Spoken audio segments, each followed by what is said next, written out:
हरे कृष्णा, राधे राधे। आप सभी भक्तों को आंवला नवमी की अनंत और अनंत शुभकामनाएं। आज हम आपको बताएंगे आंवला नवमी पर दीपदान करने की सही विधि किस प्रकार है और आंवले से हम दीपक कैसे बना सकते हैं। साथ ही हम आपको ये भी बताएंगे कि रविवार को आंवला नवमी कैसे मनाएं, क्योंकि रविवार को आंवले की पेड़ की पूजा नहीं की जाती।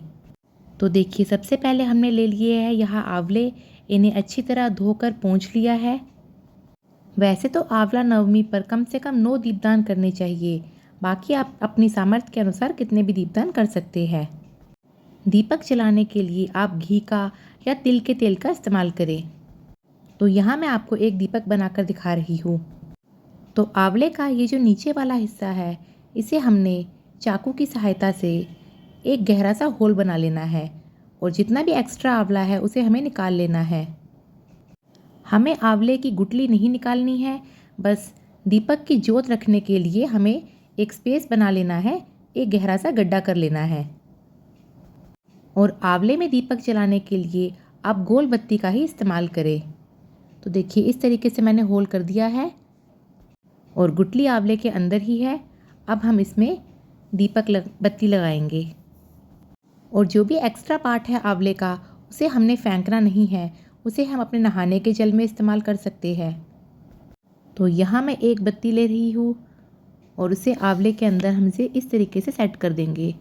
तो देखिए, आराम से ये इसमें बिल्कुल सेट हो गई है। जोत को आप पहले ही अच्छे से तेल या घी में डिबो के रख लेंगे तो वो काफ़ी देर तक जलेगी। तो ये देखिए, हमने आंवले का दीपक बना लिया है। तो इसी तरह से फ्रेंड्स, आप भी आंवले का दीपक आंवला नवमी पर ज़रूर बनाएं और दीपक जलाने के बाद आप उसे हल्दी, कुमकुम, चंदन, तिल से तिलक भी ज़रूर करें। भगवान विष्णु के समक्ष, लड्डू गोपाल जी के समक्ष आप ये दीपक ज़रूर जलाएं। दीपक पर थोड़े से सफ़ेद तिल भी समर्पित करें और जो भी आंवले आपने पूजा में रखे हैं उसका आपको दान कर देना चाहिए। इसमें से कुछ आंवले आप प्रसाद स्वरूप खाने के लिए रख सकते हैं, पर ध्यान रखें, आंवला नवमी के दिन आंवले का सेवन नहीं करना चाहिए।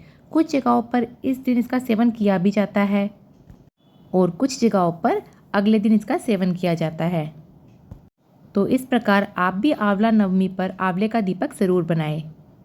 आप आंवले का दीपक आंवले के पेड़ या पौधे के सामने जला सकते हैं, तुलसी जी के पास जला सकते हैं, गौशाला में भी जला सकते हैं, लड्डू गोपाल जी, भगवान विष्णु जी के पास और आकाश दीपदान के लिए छत पर भी रख सकते हैं।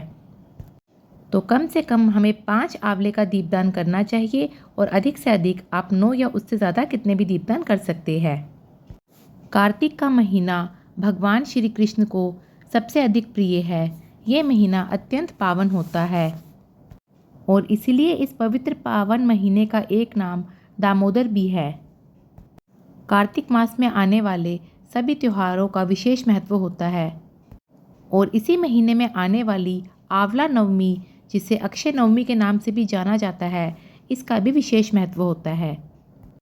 आंवला नवमी पर आंवले की विशेष रूप से पूजा की जाती है।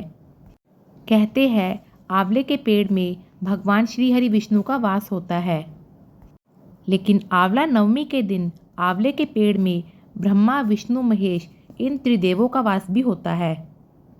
इस वर्ष साल 2024 में आंवला नवमी 10 नवंबर दिन रविवार को है, लेकिन नवमी तिथि का प्रारंभ 9 तारीख रात्रि 10:45 पर हो रहा है और नवमी तिथि का विश्राम 10 तारीख रात्रि में 9 बजे होगा।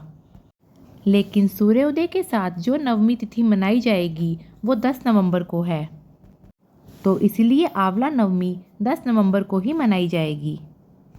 कहते हैं इस दिन आंवले का दीपदान करने का विशेष महत्व होता है।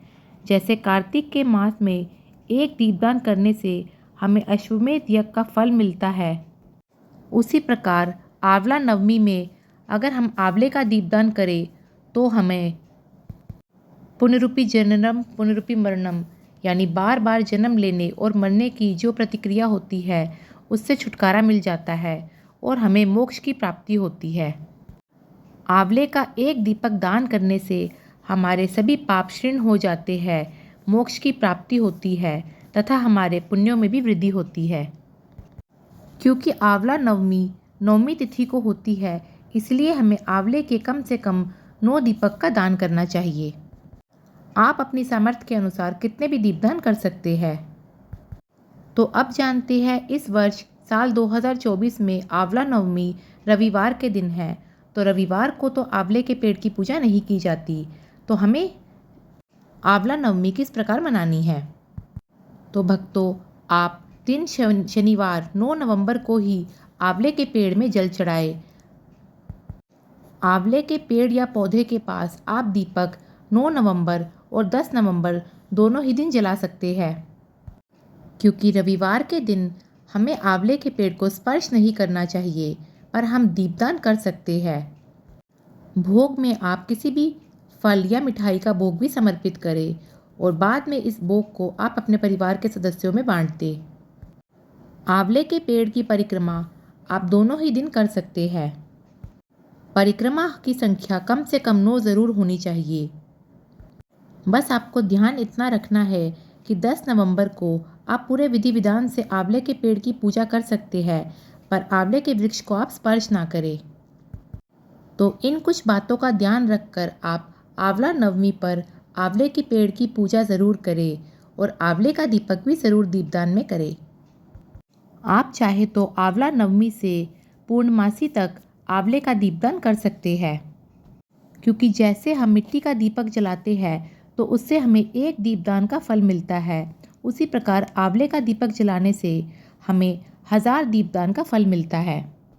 तो फ्रेंड्स, यही थी आज की वीडियो। उम्मीद करती हूँ आपको ये जानकारी पसंद आई होगी। अगर आप हमारे चैनल पर नए हैं तो चैनल को सब्सक्राइब करें। वीडियो अच्छी लगी हो तो लाइक और शेयर भी ज़रूर करें।